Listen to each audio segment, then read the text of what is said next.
ക്ഷേത്രത്തിലെ പ്രതിഷ്ഠാദിന യജ്ഞം അതിൻ്റെ ഭാഗമായ ചടങ്ങുകളുമായിട്ടാണ് നാം ഇവിടെ ഒത്തുകൂടിയിരിക്കുന്നത്. ഇവിടെ ഇതിൽ ആദ്യം തന്നെ പറയുന്നു, കാളി കാളി മഹാകാളി ഭദ്രകാളി നമോസ്തുതേ കുലം ച കുലധർമ്മം ച മാം ച പാലയ പാലയ.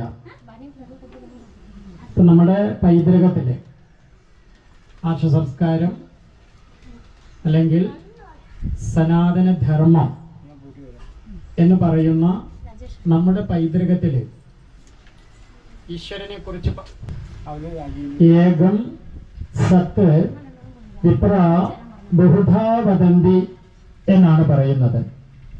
എന്ന് പറയുമ്പോൾ അരൂപവും സർവവ്യാപ്തവും സർവശക്തവുമായ, സർവവ്യാപ്തം എന്ന് പറയുമ്പോൾ എന്നിലും നിന്നിലും സർവ്വതിലും പ്രകാശിച്ചു നിൽക്കുന്ന സമ്പൂർണ്ണ ചൈതന്യത്തെയാണ് ഈശ്വരൻ എന്ന് പറയുന്നത്.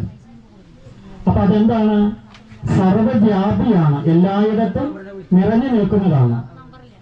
അപ്പൊ അങ്ങനെ എല്ലായിടത്തും നിറഞ്ഞു നിൽക്കുന്ന ഈശ്വരനെ ഒരു ക്ഷേത്രമാകുന്ന അണകെട്ടി നമുക്കൊരു പ്രതീകം വേണമല്ലോ.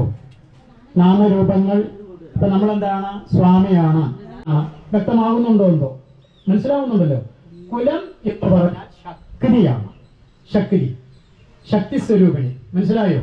ആ ശക്തിയാണ് ത്രിപുരാശക്തി, ലക്ഷ്മി ശക്തി, സരസ്വതി ശക്തി, ദേവി ശക്തി, ഭദ്രകാളി ശക്തി, മായാശക്തി, ദുർഗാശക്തി, ദേവി ശക്തി, അങ്ങനെ പറഞ്ഞ് വൈഷ്ണവി, ഈശാനി, കൗമാരി, ഭദ്രകാളി, അങ്ങനെ ഒത്തിരി ഒത്തിരി ഒത്തിരി നാമത്തിലും രൂപത്തിലും പ്രകാശിച്ചിരിക്കുന്ന എന്ത് തന്നെയാണ്?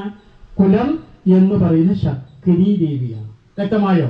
അപ്പൊ കുലം എന്ന് പറയുന്ന അകുലം, അകുലം എന്ന് പറഞ്ഞാലോ ശിവനാണ്. അവിടെ നിന്ന് നമ്മളെങ്ങനെ ആഗമം നിഗമം എന്ന് പറയുമ്പോൾ അവിടെ എന്താണ്? ശാക്തേയമാണ്, ശക്തി വിദ്യയാണ്. നമുക്ക് ദശമഹാവിദ്യകൾ എന്ന് പറഞ്ഞിട്ട് കാളി, താര, ഷോഡശി, ഭകളാമുഖി, ചിന്നമസ്ത, കമല, അങ്ങനെ പറഞ്ഞ് ഒരു 10 മഹാദേവികളെ കുറിച്ച് പറയുന്നുണ്ട്. അപ്പൊ അങ്ങനെയുള്ള ശാക്തേയ സങ്കല്പം, കുലാർണവതന്ത്രം, പരശുരാമ കൽപ്പസൂത്രം, അതുപോലെ ശാരദാതിലകം മുതലായിരിക്കുന്ന ശാസ്ത്ര ഗ്രന്ഥങ്ങളിലൂടെ ഇതേ ദേവതാ ചൈതന്യം വൈഷ്ണവന്മാർക്ക് വിഷ്ണുവായിട്ട്, ശാക്തേയന്മാർക്ക് ശക്തി സ്വരൂപിണിയായിട്ട്, ശൈവന്മാർക്ക് ശിവനായിട്ട്, സൗരന്മാർക്ക് സൂര്യനായിട്ട്, കുമാരോപാസകന്മാർക്ക് കുമാരനായിട്ട്